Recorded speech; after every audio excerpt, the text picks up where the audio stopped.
உலகை எழுப்பும் ஞாயிறு அங்கே குடியிருப்பான். அவன் ஆனை முகத்தனின் அடியவர் மனத்தில் ஒளியாய் வந்து கொலுவிருப்பான்.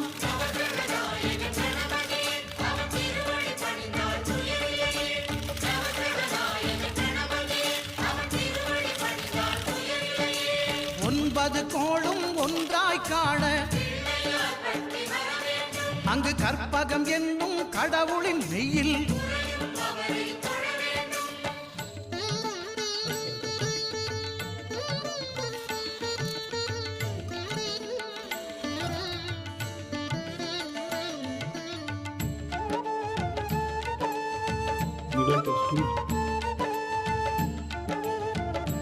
flame bending test.